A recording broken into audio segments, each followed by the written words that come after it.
Piece number 8, A Purposeful Life. Grandfather, I asked, is it possible to live a purposeful life?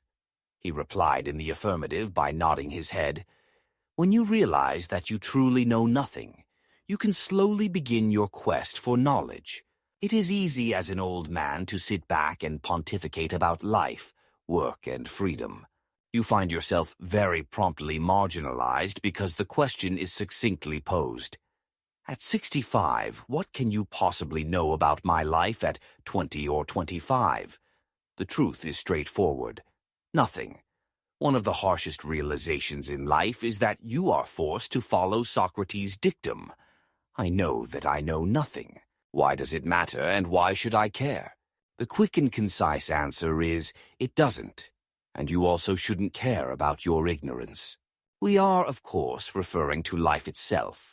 Normally, my life. There is no intrinsic, God-given creed that obligates the individual to care about anything for that matter. These are learned phenomena that come along with the realization, at some point, that we are free to do whatever we want to do in this existence.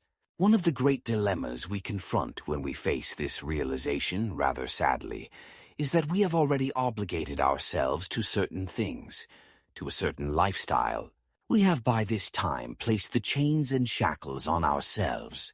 We have a job, we are in a serious relationship, or we are married. We have created another life, we have children, etc. To view it from another perspective, these are the givens that make the fight for me, for my mission in life, worthwhile. This is Socrates speaking at his trial as noted in the Apology. I do not know, my fellow Athenians, how you were affected by my accusers whom you just heard, but they spoke so persuasively they almost made me forget who I was. Yet they hardly uttered a word of truth. My hearers imagine that I myself possess the wisdom which I find lacking in others. But the truth is, men of Athens, that only God is wise. And by his oracle he wanted to show us that the wisdom of men is worth little or nothing. It is as if he was telling us, the wisest man is the one who, like Socrates, knows that his wisdom is in truth worth nothing. What this means fundamentally is that you must be prepared to learn and conversely to share at any age. It is this sharing, potentially, that has value for others. You must firstly respect yourself. You may go forward in life and, at times, be experimental.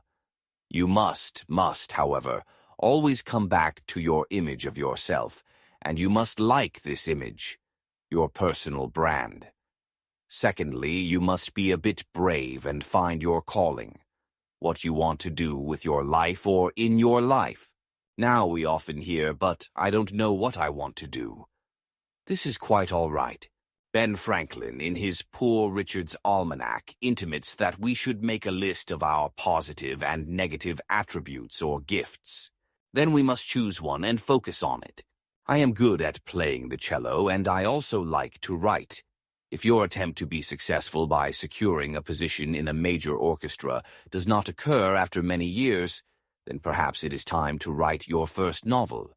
The key is to not give up trying to find your niche. Thirdly, you must remember that life is exciting.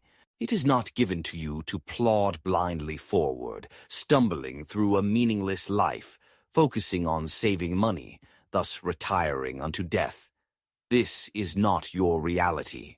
Finally, and most importantly, have some fun. Existence is meant to be mostly pleasurable. The failures overcome with a desire to succeed. The great mystic, philosopher, and yogi, Sadhguru, has a thought.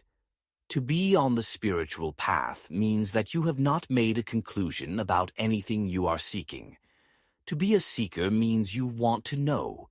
One can seek only when one does not know.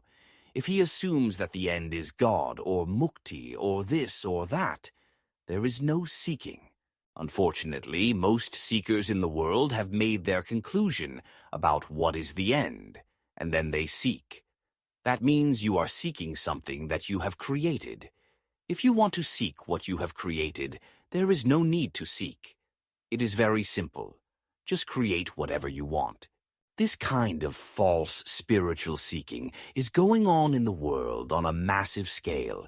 It has become such a huge affair that if you as much as utter a word against it, it amounts to blasphemy or atheism.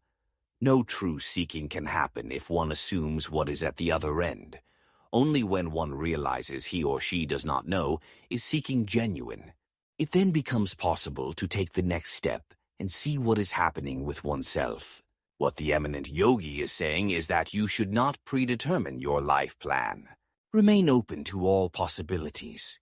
Your life is truly a miracle and will not be decided until its physical end. This is not just fallacious encouragement. It is the truth. All human beings will experience pain, loss, and suffering in their existence. This is necessary to broaden your wisdom and understanding.